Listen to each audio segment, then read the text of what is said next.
Syekh Muhammad Tahir bin Muhammad bin Jalaluddin Ahmad bin Abdullah Al-Minangkabawi Al-Ashari Tahir, atau biasa dikenal sebagai Syekh Tahir Jalaluddin Al-Ashari, lahir di Cangking, Minangkabau pada tanggal 4 Ramadan 1286 H atau tanggal 8 Desember tahun 1869 M.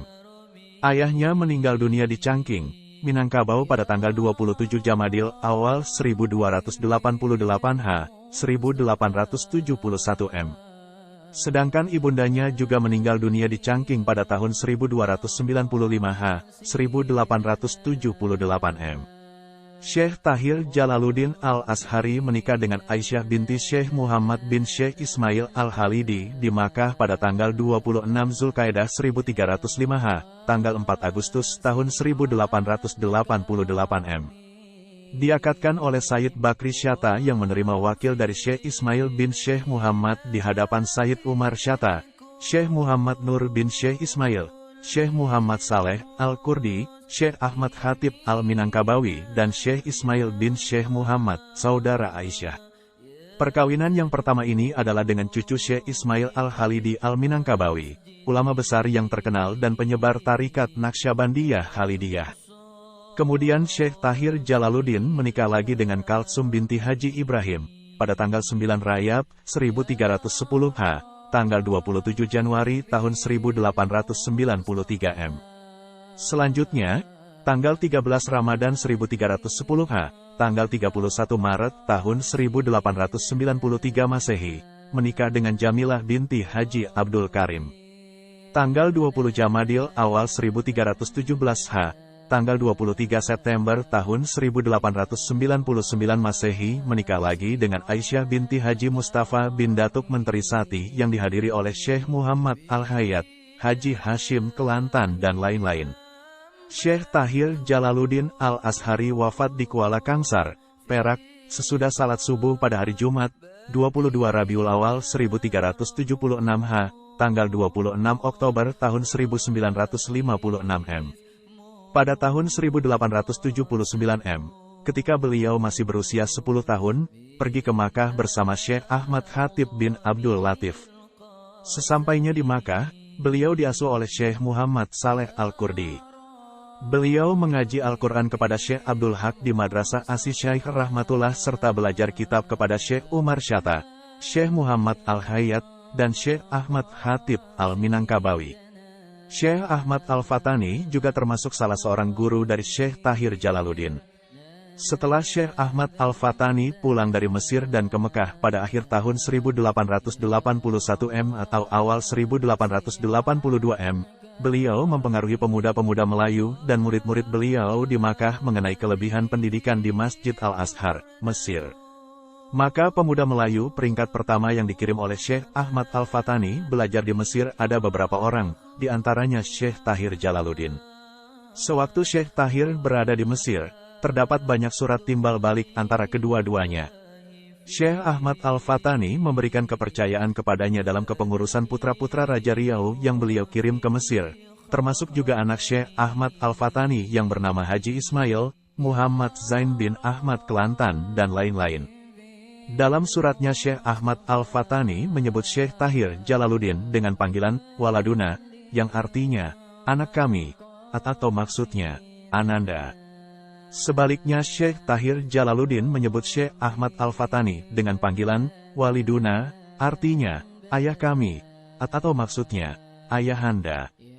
Guru-guru beliau, guru-guru Syekh Tahir Jalaluddin Al-Ashari, Syekh Abdul Haq, Syekh Muhammad Saleh Al-Kurdi, Syekh Umar Syatta, Syekh Muhammad Al-Hayat, Syekh Ahmad Khatib Al-Minangkabawi, Syekh Ahmad Al-Fatani, murid-murid Syekh Tahir Jalaluddin Al-Ashari, Haji Ismail, Muhammad Zain bin Ahmad Kelantan. Syekh Tahir mencatat sisi pengembaraan dan pengalamannya di beberapa kerajaan Nusantara. Beliau pertama kali menginjakkan kakinya di Singapura pada tanggal 9 Ramadan 1305 H, tanggal 20 Mei tahun 1888 M. Tanggal 15 Safar 1310 H, tanggal 8 September tahun 1892 Masehi, pergi ke Riau, Pulau Penyengat.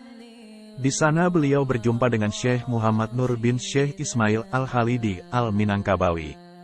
Raja Muhammad Tahir Hakim bin Almarhum Mursyid, menyarankan supaya Syekh Tahir tidak meneruskan perjalanan, karena Hakim Riau tersebut bermaksud bermuzakarah kitab falak berjudul Et-Talus Said.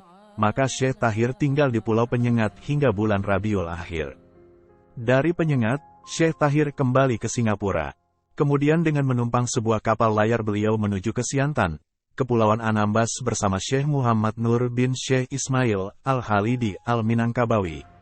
Oleh sebab ketika itu kepulauan tersebut diserang wabah sakit beri-beri, sakit kebas, mereka terpaksa pulang ke Singapura pada bulan Syaban 1316 H, Januari tahun 1899 Masehi, dengan menumpang sebuah tongkang yang membawa kelapa kering, kopra.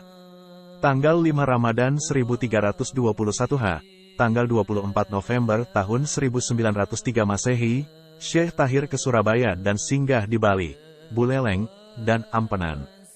Tanggal 9 Ramadan 1321 H, tanggal 28 November tahun 1903 Masehi, beliau sampai di Pulau Sumbawa.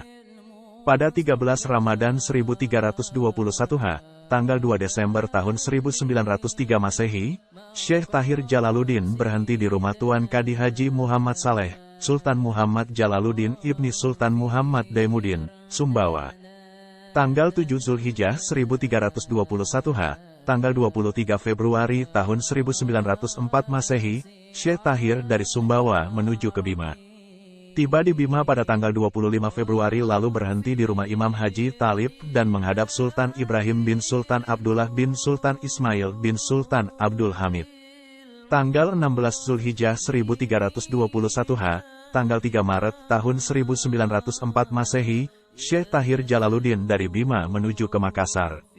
Sampai di Makassar pada tanggal 16 Maret tahun 1904, beliau berhenti di rumah Haji Ahmad Rifai dan berkenalan dengan Haji Muhammad Saleh Palembang dan Raden Haji Abdul Ghani Palembang.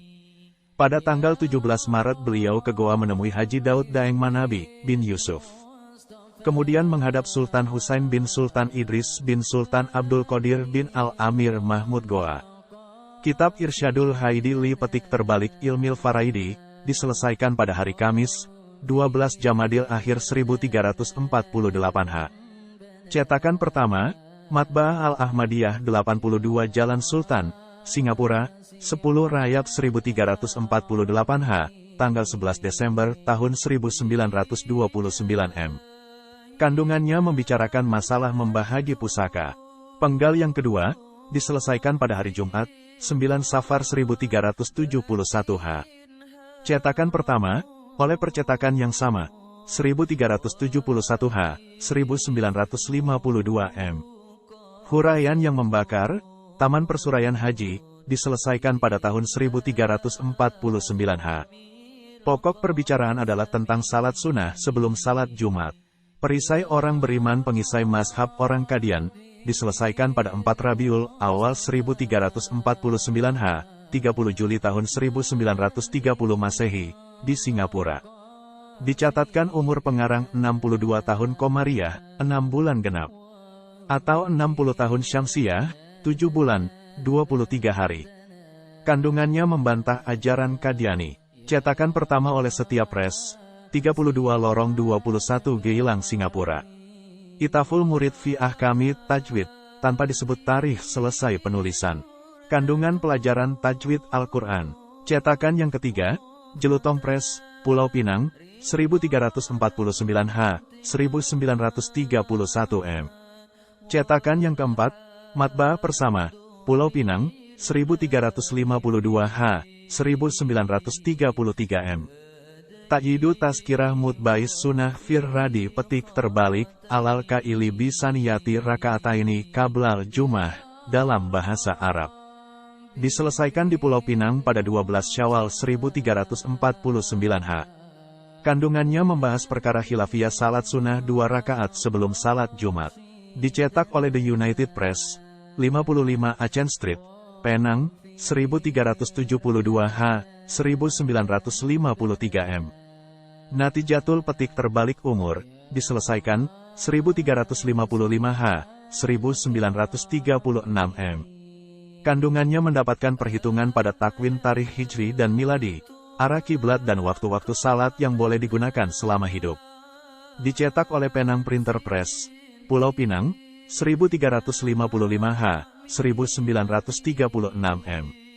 Jadawil Pati Kiraan pada menyatakan waktu yang 5 dan arah kiblat dengan logaritma, diselesaikan 15 Syaban 1356H.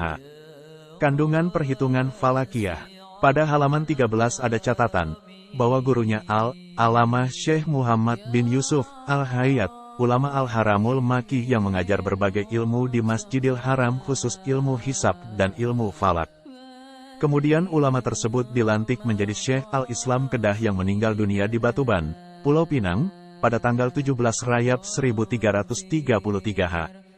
Cetakan yang pertama oleh Al-Ahmadiyah Press Singapura, 1357H, 1938 m.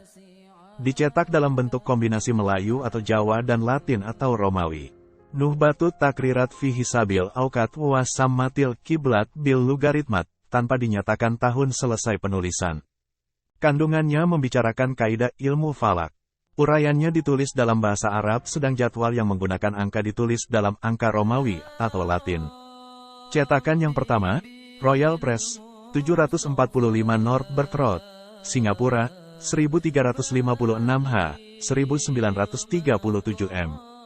Al-Qiblah fi Nusyushi petik terbalik Ulamais Syafi'iyah fi ma yata'alaku bi istiqbalil kiblatis syariah mankulah min umuhat kutubil mashab, tanpa dinyatakan tarikh selesai penulisan.